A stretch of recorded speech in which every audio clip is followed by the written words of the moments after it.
Total variation, इसे total sum of square भी कहते हैं।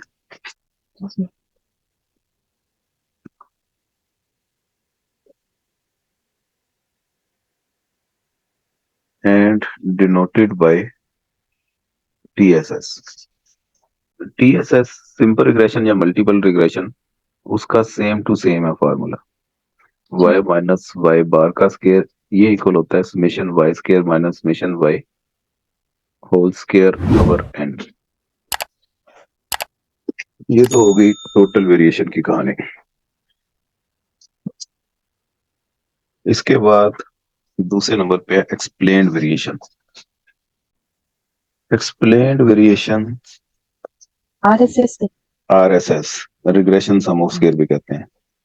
It is also called regression sum of square RSS। और इसका फॉर्मूला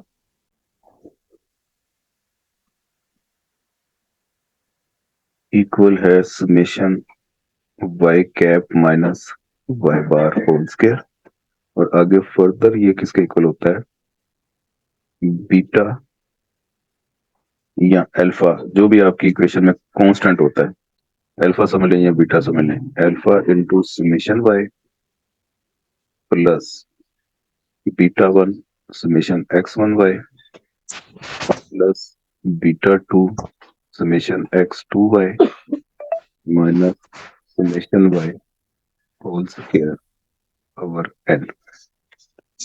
ठीक है, ये बीटा 1 इनके ऊपर ये कैप लगा दें, अल्फा के ऊपर कैप लगा दें बीटा 2 के, इसका मतलब है ये एस्टिमेटेड वैल्यूज वही पुट करनी है आपने यहाँ पे। अगर तो रिग्रेशन इक्वेशन आपकी ये है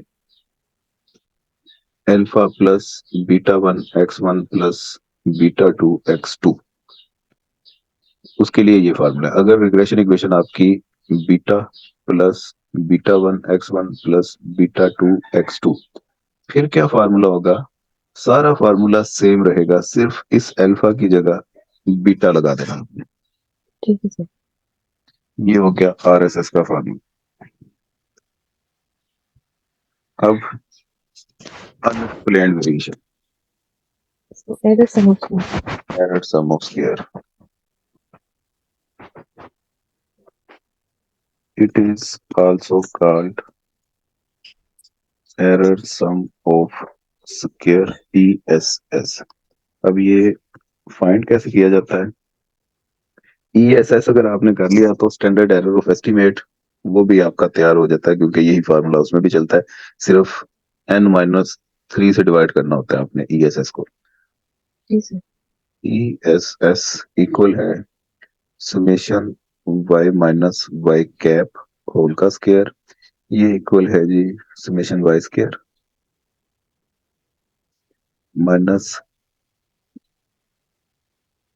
alpha summation y minus beta 1 summation x1y minus beta 2 summation x2y। ये ले, ठीक है। इसमें भी अगर आपके पास अल्फा की जगह बीटा है रिग्रेशन इक्वेशन में, तो इसकी जगह बीटा आप लगा दीजिएगा, बाकी फार्मूला सेम रहेगा। ठीक है, ये तो फार्मूले आपने सब करने हैं ना, इसमें और कोई इतनी टेंशन नहीं। आगे स्टैंडर्ड एरर ऑफ एस्टिमेट, इसका कॉन्सेप्ट मैंने दिया है आपको सिंपल रिग्रेशन में। स्टैंडर्ड एरर जी सर थोड़ा सा दिया था आपने। स्टैंडर्ड एरर क्या बताता है बेसिकली हमें, it is the standard deviation of a regression line। आपके पास स्टैंडर्ड डेविएशन का कॉन्सेप्ट मैं इधर आपको बता देता हूँ कि वैल्यूज आपके पास इस तरह, फर्ज करें ये वैल्यूज है, स्टैंडर्ड डेविएशन है तो आपको बता देना ना कि वैल्यूज का आपस में कितना फासला है, ये इससे कितने फासले पे है, ये इससे कितने फासले पे है, ये पॉइंट, हर पॉइंट आपस से कितने फासले पे है, स्कैटरनेस कितनी है, ये बताता है स्टैंडर्ड डेविएशन। लेकिन रिग्रेशन लाइन में हम चूंकि रिग्रेशन लाइन के पॉइंट ऑफ व्यू से बात कर रहे होते हैं, तो एक्चुअल पॉइंट फर्ज करें ये है, इन पॉइंट्स को आपस में मिला के ये जो आपने एक्चुअल लाइन बनाई वो ये है। अब एक होते हैं ऑब्जर्व्ड पॉइंट्स, ये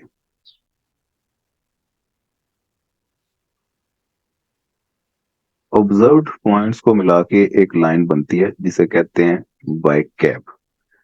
अब ये ऑब्जर्व्ड लाइन, रेड वाली और एक्चुअल लाइन, इनके पॉइंट्स आपस में कितने फासले पे हैं, ये कितने फासले पे है, ये कितने फासले पे है, ये इससे कितने फासले पे है, ये इससे कितने फासले पे, तो ये आपको बताएगा स्टैंडर्ड एरर ऑफ एस्टीमेट। समझे बात? ठीक है सर। याद रखना है इस बात को, से भूलना नहीं है। और इसे डिनोट किया जाता है SY12। SY12 का मतलब y dependent variable, X1 X2 independent variable. तो ये समेशन, यहाँ तो इधर लिख दो ESS, जैसा कि भी आपको बताया है, इसे सिर्फ N-3 इससे डिवाइड करना है। और ESS असल में summation y minus y cap का होल स्क्वायर N-3, ये भी लिख सकते हैं। यहाँ जो अभी फार्मूला आपको लिखवाया, summation y square minus alpha summation y minus beta 1 summation x1 y minus beta 2 summation x2 y divided by N-3 इसका स्क्वायर रूट। ले जी, ये स्टैंडर्ड एरर ऑफ एस्टीमेट भी आपका खल्लास। जी सर। क्या हो गया? खलास। खल्लास हो गया। Coefficient of determination.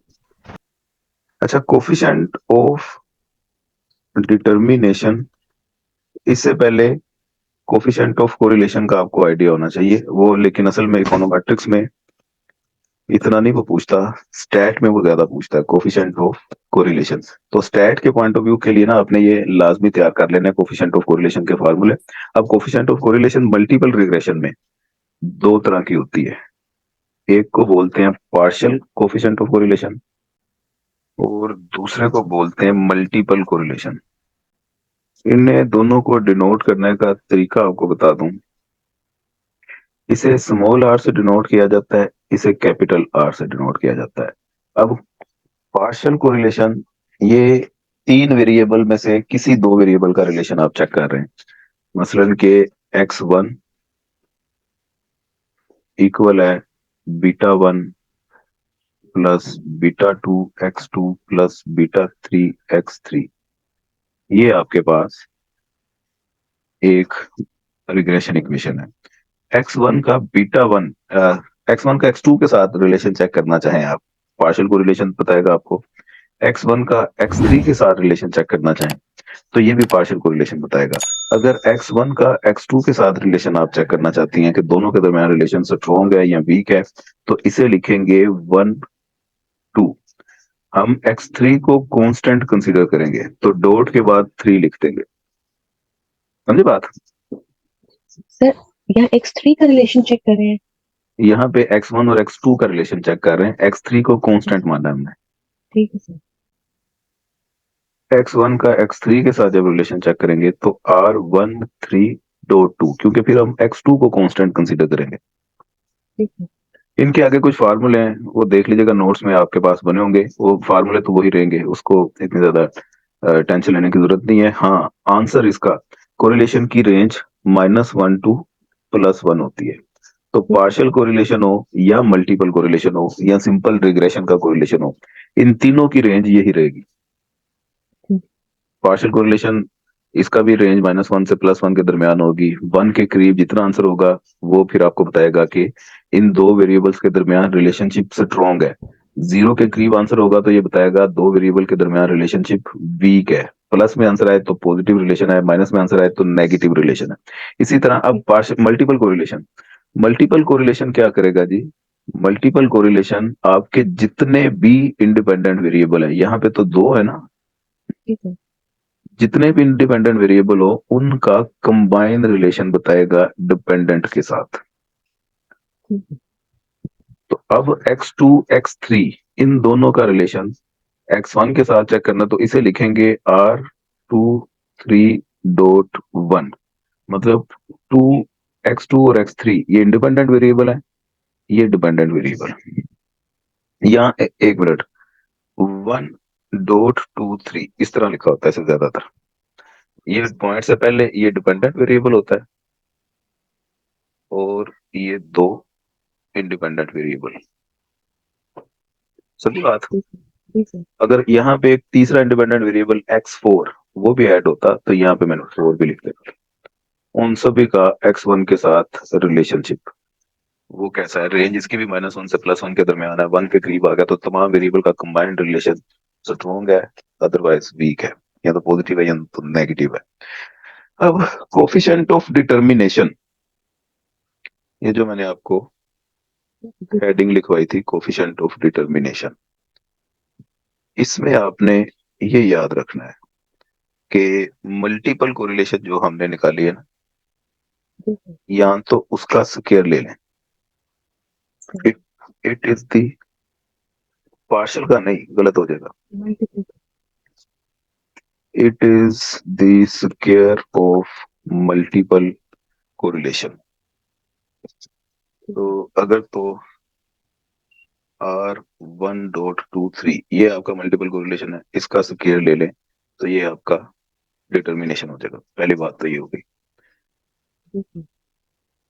दूसरी बात, अगर आपको कोरिलेशन वो फाइंड करने का बोल ही नहीं रहा, आपको डाटा उसने दे दिया और वो सिर्फ कह रहा कोफिशिएंट ऑफ डिटर्मिनेशन निकालें, तो फिर इसका कौन सा फार्मूला यूज करना है? जैसे सिंपल फिर आर स्क्वायर भी लिख सकते हैं, आर स्क्वायर मतलब ये डिटर्मिनेशन ही है।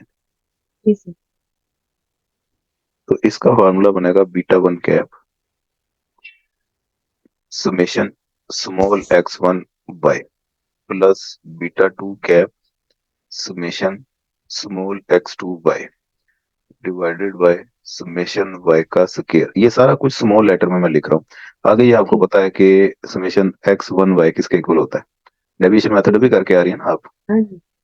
Minus summation x1 summation y over n और summation x2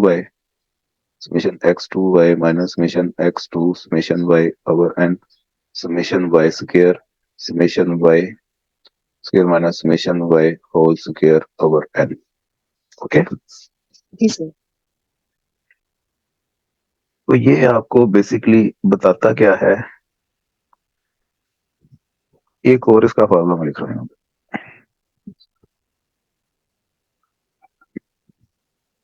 are square β1 beta या अल्फा जो भी आपको गिवन है, अभी मैंने आपको पहले अल्फा की एग्जांपल्स के साथ ही सारा कुछ करवाया था। ये लीजिए alpha summation y plus β1 summation x1 y plus β2 summation x2 y minus summation y whole square over n divided by summation y square minus summation y whole square over n। ये formula. अब ये मैंने क्या किया basically, ये ऊपर वाला R S S है और नीचे वाला टी एस एस है। R S S over T S S भी तो कहते हैं इसे, जी सर। अनुभव में किया होगा आपने, जी सर, ये किया हुआ जी। या इसे 1 minus E S S over T S S भी कहते हैं। जी सर, ये किया। हाँ, अगर 1 माइनस ई एस एस, तो ई एस एस का फार्मूला भी आपको लिखवाया है, एरर जी सम सर। स्क्वायर का। तो उस फार्मूले के अकॉर्डिंग आप ये फाइंड करें, ये आपका कोफिशिएंट ऑफ डिटर्मिनेशन हो गया। तो आज का काम आपका इकोनॉमिक, विदाउट इकोनॉमिक थ्योरी और विद इकोनॉमिक थ्योरी इंटरप्रिटेशन जी सर। ये करनी है आपने। Coefficient of determination, standard error of estimate और कोरिलेशन वगैरह ये जितने भी हैं, ये सारा काम देख के रखना है। काफी है काम? जी सर, बहुत है, सारा ठोस काम है। चलो ठीक है, 4 में से 2 मेथड आपने करने हैं, एक फार्मूला मेथड एक मैट्रिक। ठीक है। अब फर्ज करें ये इक्वेशन है आपके पास, y equal to alpha plus β1 x1 plus β2 x2, दो इंडिपेंडेंट वेरिएबल है,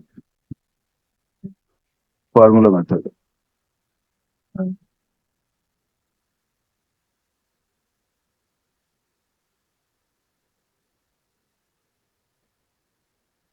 β1 इसका फार्मूला में चाहिए, β2 ये दो चाहिए में, ये सारा कुछ स्मॉल लेटर में, वैल्यूज आपको कैपिटल लेटर में गिवन होंगी, फार्मूले में आपने सारी स्मॉल लेटर यूज करने हैं, केस सेंसिटिव है ये फार्मूला, ये जरा ध्यान में आपने रखना है। बीटा वन है तो x2 y से खाने स्टार्ट होगी, समेशन x2 y ये मैं दोनों ही साथ साथ बना देता हूँ फार्मूला, ताकि इधर आपको अच्छा अच्छा, कंपेरिजन। या वो बता रहे हैं सर, ये मुझे इसका मैंने वो सीख लिया था कैसे करना है। मल्टीकोलिनैरिटी के अंदर ना इसके उस चैप्टर में इसके दो फॉर्मूलाज लिखे हुए थे, ये तब मैंने सीख लिए थे। अच्छा जी, ठीक है। और आगे ये फर्दर ये कंप्लीट करवा दो फिर मुझे, आगे क्या है? मैं एक मिनट फॉर्मूला खोल लूँ, क्योंकि मैंने तभी किया था, तब मुझे समझ आई थी। नहीं खोलना ही है तो फिर क्या सीखा आप? बीटा 1 है नहीं, तो अभी याद नहीं ना मुझे, अभी नहीं या अभी रिवाइज नहीं किया। समेशन x2 y है तो समेशन x1 का स्क्वायर। नीचे बीटा 2 है तो x1 y है तो x2 का स्क्वायर। इन दोनों की स्टार्टिंग ऐसे होगी, बीच में साइन माइनस के, x2 y पहले आ गया, तो अब हम्म, summation x1 y into summation x1 x2। इधर x1 y शो में आ गया, तो इधर summation x2 y summation x1 x2। नीचे डिनोमिनेटर दोनों का सेम होता है, summation x1 square summation x2 square minus summation x1 x2 whole square. Summation x1 square summation x2 square minus summation x1 x2 whole square. ये हो गया formula. अब इसको देखते हुए y equal to beta 1 plus beta 2 x2 plus beta 3 x3, ये equation है। इसका फार्मूला लिखवाएं जरा, क्या बनेगा इसमें? बीटा 2 बीटा 3 के बनेंगे बार। अच्छा ठीक है। समेशन पहले में आ जाएगा बीटा 2 वाले में, summation x3y into summation x3 square, नहीं x2 स्क्वायर, हाँ x2 square minus minus summation, जी minus summation x2y summation x2 x3। नीचे क्या आएगा? नीचे आएगा summation x1 square summation x2, हाँ समेशन x नहीं x2 और x3 आएगा मेन, x2 स्क्वायर और summation x3 square minus summation x2 x3 whole का स्क्वायर। क्या बस बीटा 3 का बनू? अच्छा एक सेकंड, ठीक है। इधर आएगा summation x2y summation x3 square minus summation x3y summation x2 x3 summation x2 square summation 3 square minus summation x2 x3 whole का स्क्वायर। ठीक है। तो आगे फर्दर ये किन चीजों के इक्वल होते हैं? 5 चीजें आगे फर्दर चाहिए। समेशन x1 स्क्वायर, ये होता है कैपिटल का x1 square minus x1 whole square अगर एन। हाँ हाँ जी हाँ जी, ठीक है। समेशन x2 स्क्वायर ये डेविएशन फॉर्म्स आप बता रहे हैं x2 होल सर, ये मैं स्क्वायर। बताऊं, मुझे आती है सारी। x1 x2 का बताओ। अच्छा एक्स, हाँ summation x summation x1 x2 minus summation x1 x2 whole का स्क्वायर डिवाइडेड बाय n। जी नहीं, यही तो बात है ना, summation x1 into summation x2 over n. अच्छा हाँ प्रैक्टिस करो दोबारा। समेशन x1 y इक्वल है summation x1 y minus summation हाँ, x1। Summation x summation y divided by n। इसी तरह समेशन x2 y भी हो जाएगा। समेशन x, हाँ जी उसका भी बन जाएगा, ठीक है। ठीक है, मिटा दूं ये सारा कुछ? हाँ जी मिटा दो। नहीं एक मिनट रुके सर, मैं लिख लूँ, नोट करेगी मैं। ये इक्वेशन एक आ गई, beta 2 plus beta 3 x1 plus beta 4 x2। इसमें किन किन के फार्मूले बनेंगे? बीटा 2 का, के बीटा 1 का? इसमें बीटा 2 और बीटा 3 और बीटा 4 का फॉर्मूला बनेगा। बीटा 3 का बनो। अच्छा summation x4y into summation x3 का स्क्वायर ठीक है, आगे? Minus summation summation summation x3y हम्म, और समेशन x3y हो गया, फिर समेशन x3 x4, हाँ बस इतना आ जाएगा, divided by divided by summation x3 into summation x4 minus summation summation x3 x3 square x4 whole का square. Summation x3 square summation x4 square minus x three x four हो square. हाँ मैंने भी ऐसे ही बोला सर। स्क्वायर नहीं आपने बोला शुरू में। अच्छा अच्छा स्क्वायर ठीक है। तो ये फॉर्मूले आपको बनाने आगे मल्टीपल की चलिए काफी आगे। ज्यादा प्रॉब्लम्स आपकी खत्म होगी। अब इसके बाद जो टॉपिक है वो है कोरिलेशन का।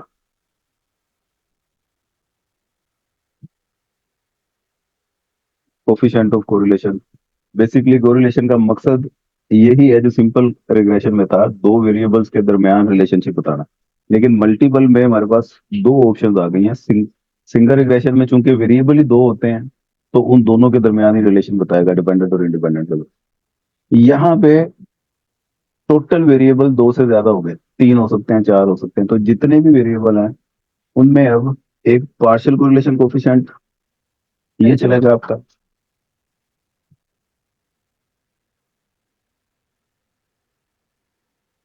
और दूसरा मल्टीपल कोरिलेशन कोफिशिएंट ये चलेगा। इनके फार्मूले तो बुक से नोट से आप देख ही लेंगी, इनकी कहानी आपको समझा देता हूँ क्या होती है।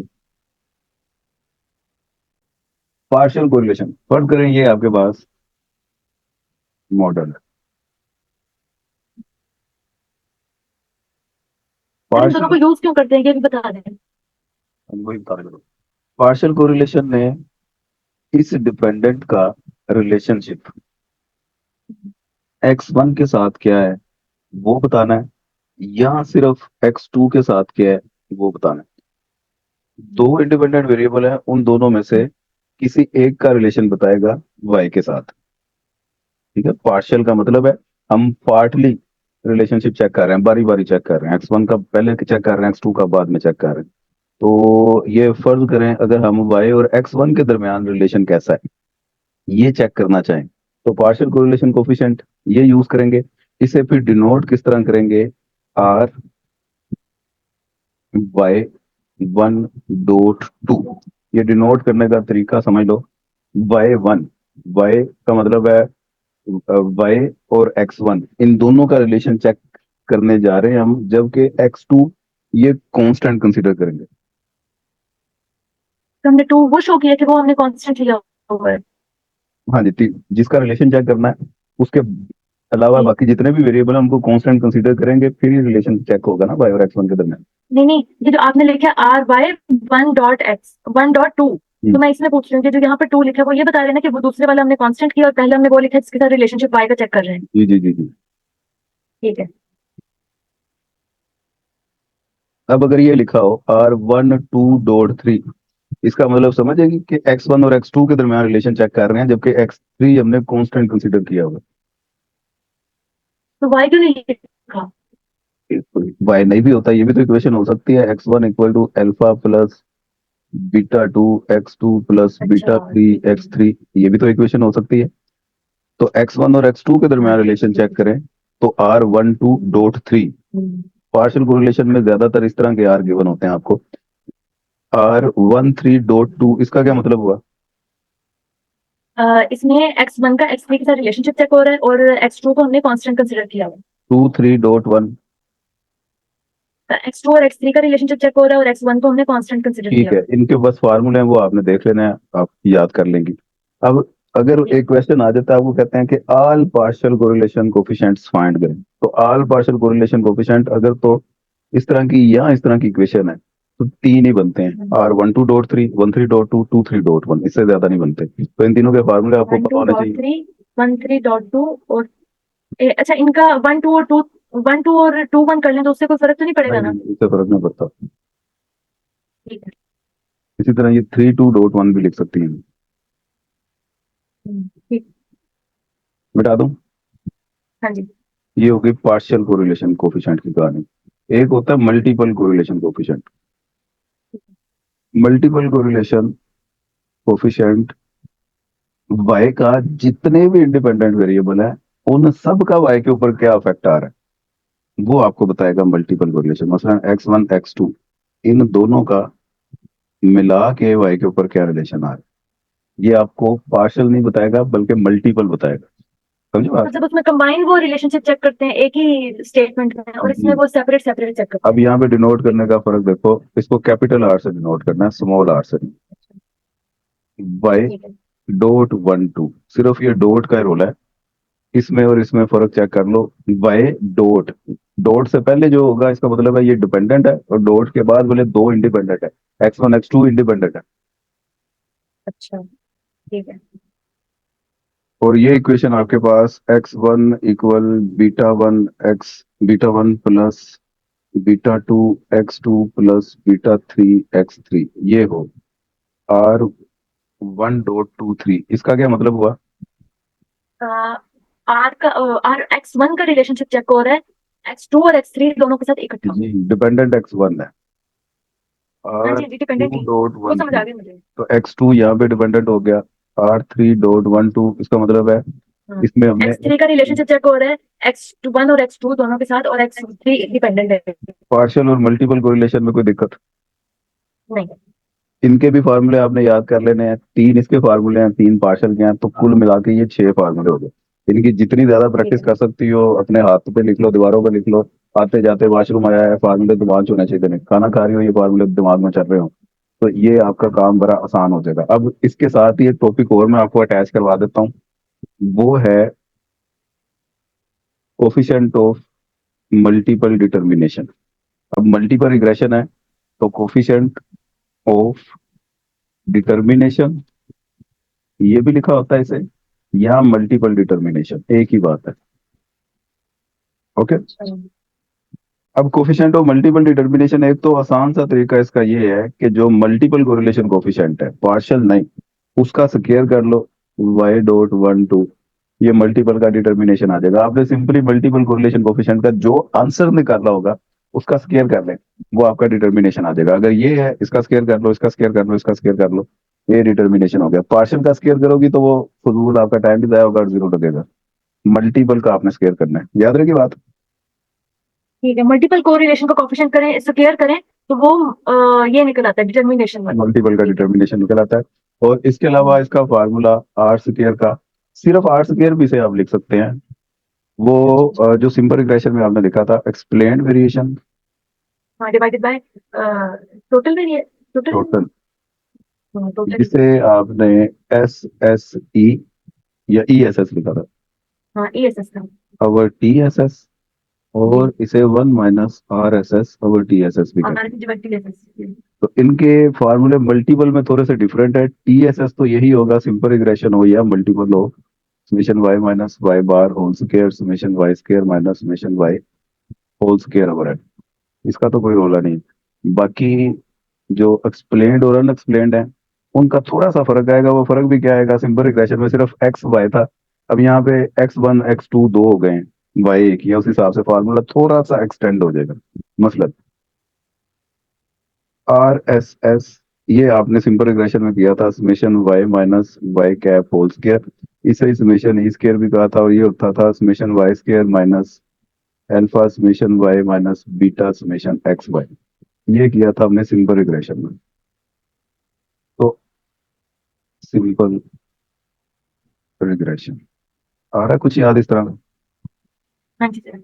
मल्टीपल का summation y minus y cap whole square, इसे समेशन ई स्क्वायर ही बोलेंगे, और यहाँ समेशन यू स्क्वायर भी लिखा होता है, उससे परेशान नहीं होना। ये summation y square minus alpha summation y minus beta 1 summation x1 y minus beta 2 summation x2 y, multiple में ये बन गए।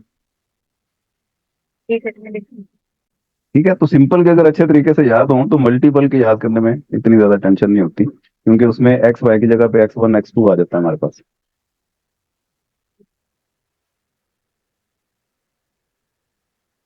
एक सेकंड। Okay sir.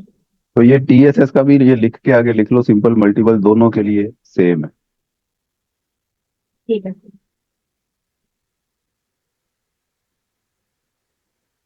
उसको भी ऐसे ही थोड़ा सा बस एक्सटेंड कर देना ना। एक्सटेंड करना ही नहीं है ही यही सेम, इसमें कुछ भी नहीं एक्सटेंड करना, क्योंकि उधर भी वाई होता है इधर भी वाई है डिपेंडेंट। ठीक है। एक्सटेंड उसका आपको एक्सप्लेन वेरिएशन में करना पड़ेगा, उसका याद है सिंपल में क्या लिखवाया हुआ फॉर्मूला आपको मैंने? एक्सप्लेन, हाँ जी उसका था by bar minus by head था। Summation y bar minus y hat का स्क्वायर, बाय हेड जी। जी। और पहले हमने वाई हेड को खोलना है, फिर वाई बार वाला लिखना माइनस लगा। Alpha summation y plus beta summation x y minus summation y square over n, ये देखो वाई स्क्वायर डिवाइडेड बाय, जी हाँ जी हाँ जी, ये सिंपल मेथड। हम्म, तो इसको देखते हुए मल्टीपल का बना सकती हो। हाँ जी, नहीं कैसे कैसे बनेगा सर?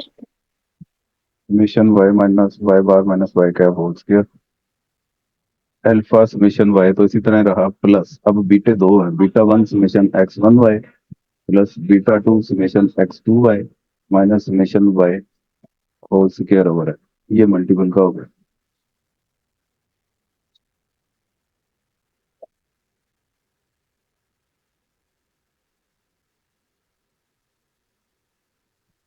ठीक है सर, लेंथ वेरिएशन इसकी कहानी। और ठीक है सर, ये समझ आ गया। ठीक है, ये जाते जाते ये टॉपिक भी देखते जाओ, ये भी आसान है। स्टैंडर्ड एरर ऑफ एस्टिमेट, तो आज आपका काम फिर काफी हो गया, सारे फार्मूले याद करने हैं आपने। स्टैंडर्ड एरर ऑफ एस्टिमेट जिसे एस ई ई और एस वाई डॉट एक्स इससे डिनोट किया था ना हमने। कैपिटल एस ई तो नहीं लिखा था, खाली एस वाई लिखा था, और हाँ जी, standard error of estimate S E कर लो, हाँ ऐसे ऐसे। तो इससे फर्क नहीं पड़ता कैपिटल है या स्मॉल है। एस वाई एक्स ये था सिंपल रिग्रेशन में, अब मल्टीपल में वाई डॉट वन टू हो जाएगा ना, समझे बात। भाई वाई और एक्स पहले होते थे डिपेंडेंट इंडिपेंडेंट, अब independent x one x two है, तो एक्स वन एक्स टू को वन टू लिखेंगे। उधर हाँ हाँ ठीक है, कोरिलेशन में भी करके तो आ रही हैं आप, इसका फार्मूला उधर भी यही था कि अनएक्सप्लेन्ड वेरिएशन, मसलन आर एस अवर एन माइनस टू किया था, यहाँ पे एन माइनस थ्री हो जाएगा, यहाँ summation e square n minus three, यहाँ से आप एक्सपैंड करते हैं summation y minus y cap square n minus three, ये भी नहीं अच्छा लग रहा, तो समेशन वाई स्क्वायर माइनस और अच्छा तो कोई भी नहीं लग रहा है इसमें से। माइनस समेशन, बोला है क्या मैं लिख रहा हूँ, summation y square minus alpha summation y minus beta one summation x one y minus beta two summation x two y, ये अप्लाई आपने करना है एन माइनस थ्री, ये स्टैंडर्ड एरर ऑफ एस्टिमेट हो। और सर ये ग्राफिकली जरा मुझे, सर मुझे स्टैंडर्ड एरर भी एक दफा दोबारा बता दें कि वो ग्राफिकली क्या बात शो करता है, ये भी बात मुझे आपकी टेस्ट रिग्रेशन में लाइन पर के मुझे साथ साथ पॉइंट कितने फासले पे हैं, उसके कितने करीब हैं या कितने दूर हैं, लाइन के दरमियान पॉइंट्स की डिस्पर्शन कितनी है वो बताता है। जितना जीरो के करीब आंसर होगा इसका मतलब है लाइन के पास पास हैं सारे पॉइंट, जितना पॉइंट इसका आंसर जीरो से बड़ा होता जाएगा इसका मतलब है लाइन के गिर्द पॉइंट्स फासले ज्यादा फासले पे हैं। मतलब हम ये कह सकते हैं कि वाई और वाई हेड के बीच का डिफरेंस बताता है। हाँ जी, तो वही बताता है, ये फॉर्मूला लिखा हुआ है वाई माइनस वाई है, तो एरर टर्म भी तो यही बताती है, डिस्टर्बेंस भी तो यही बताती है। वो स्केयर नहीं ना होता उसमें, वो वाई माइनस वाई कैप होता है, ये उसका उनका स्केयर कर रहे हैं। तो अगर ग्राफिकली आए तो इसकी और उसकी एक्सप्लेनेशन तो सेम होगी, एस ई की और एरर टर्म की, ग्राफिकली अगर देखा जाए। वो किसी एक स्पेसिफिकली पॉइंट की आप बात कर रही हैं, वाई माइनस वाई कैप, किसी एक पॉइंट को आप पकड़ें, इन दोनों के दरमियान डिफरेंस वो एरर है, ये जनरली हम बात कर रहे हैं ओवरऑल पूरे मॉडल में। अच्छा ठीक है।